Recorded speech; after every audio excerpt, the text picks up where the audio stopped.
वो नारद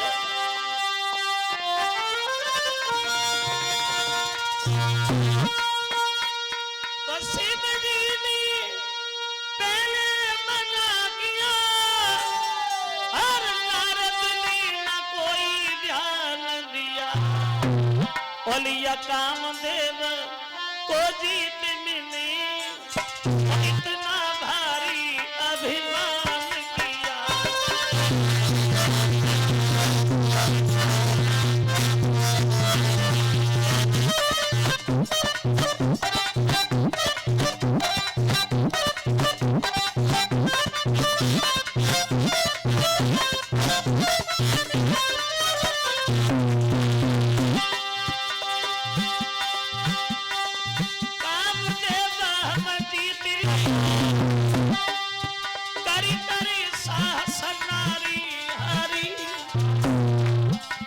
आखिर वो क्षमा मांगी हमसे, हम मुझसा कोई ब्रह्मचारी।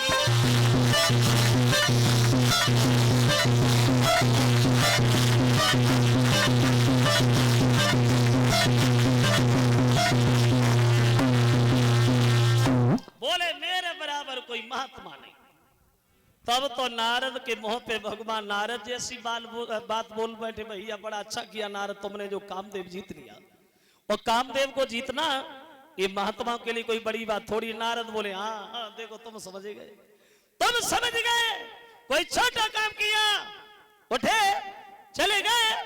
लेकिन भगवान मन में विचार करते हैं कि नारद को घमंड हो गया, तो अब तो हमें ऐसा कुछ काम करना चाहिए जिससे ये नारद का घमंड दूर हो।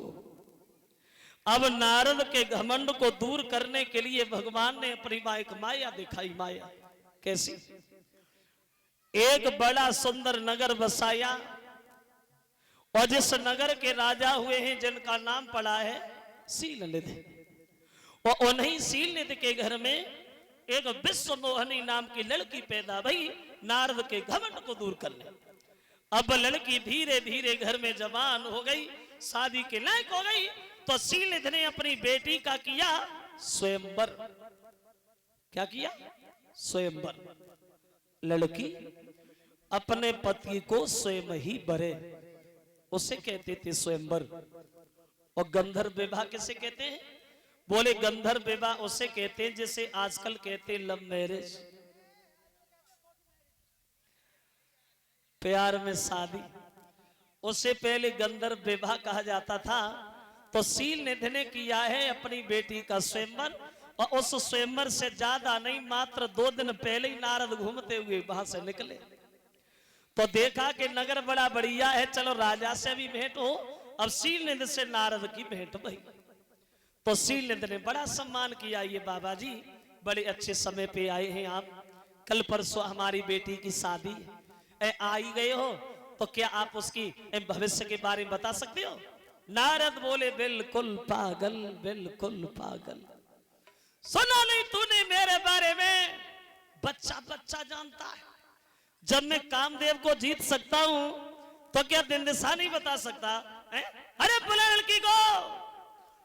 उधर से विश्व मोहनी को बुलाया, लेकिन कैसी थी वो भगवान की माया। वो लड़की इतनी सुंदर थी, इतनी सुंदर थी, जो नारद ने लड़की की चेहरा की तरफ देखा तो पलक चलाने का ध्यान ही भूल गए, चेहरा पे चकोर बने गए। सोचे लगे परमात्मा इस लड़की की भाग्य रेखा बड़ा सुंदर है, इसकी शादी जिससे भी होगी वो अमर हो जाएगा, दुनिया भर का कोई भी इंसान उसे हरा नहीं पाएगा। अब मैं महात्मा बन के नहीं जीना चाहते, अब मैं तो शादी करेंगे। वो शादी करेंगे तो उस लड़की से करेंगे, इस लड़की से शादी नहीं भाई तो हम जिंदगी में जिएंगे नहीं, क्योंकि हम बाल ब्रह्मचारी हैं। कौन बताए भविष्य की बातें? अब नारद अपनी भविष्य में खो गए वहां। ऐसा ही नहीं तो छोड़ कर हाथ बेटी का नारद चले, और दिल में बातें छुपी की छुपी रहे।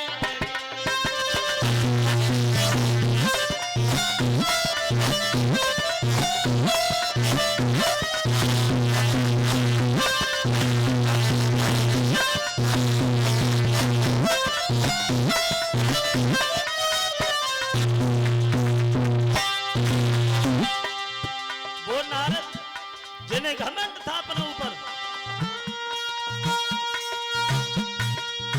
छोड़कर हाथ बेटी का नारद, दिल में बातें छुपी की छुपी रह गई,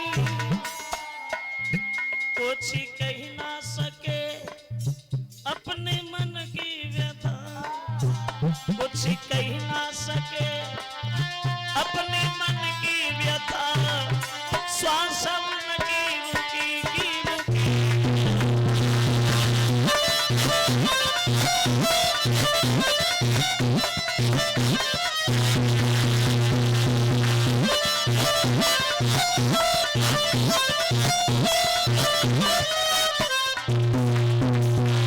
देखो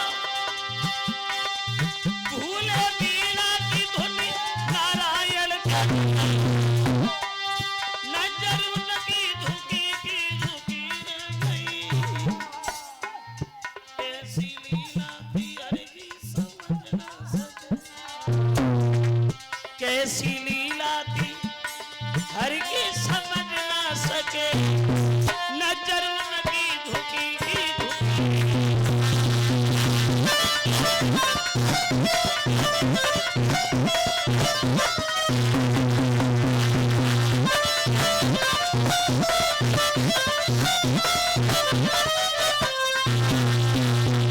लड़की के सौंदर्य को निहार करके नारद हैरान, हम इतने सुंदर नहीं जो लड़की देखते देखते मेरी गर्दन में जयमाला डाले, वो इतना भक्त नहीं है जो मैं तपस्या करके सुंदर बन जाए, मात्र 2 दिन बचे, अब करें तो करें क्या।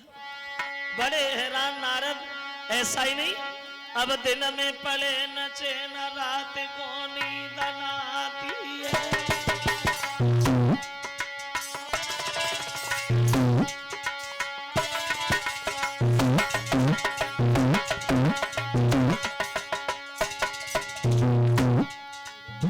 नारद को अब दिन में पड़े न चैन रात को नींद न आती है, जब देखी नजर उठाई ध्यान में लड़की आती है गरीबों की सदन, जब विश्व मोहनी दुल्हन बन मेरे घर में आवेगी, हरा मादा खाना पीना है, और सोची नारद बिल लड़की के अब नहीं जीना है, क्या करूं क्या करूं, मात्र 2 दिन बचे, किसी और से शादी हो गई तो हम किधर जाएंगे, और दोष भी नहीं है नारद का। एक कवि कहता है, जे प्रेम बुरी जंजीर वीर तुम झूठा मती मानो, जब नहीं जाति कछुपे सबुरी बीमारी जाए जानो रे, हमेशा में दिल धड़के और बुद्धि करे न काम कले, जो बिन प्रेमी तड़पे हराम खाना पीना होवे, और दिन में पड़े न चैन रात को नींद न आवे।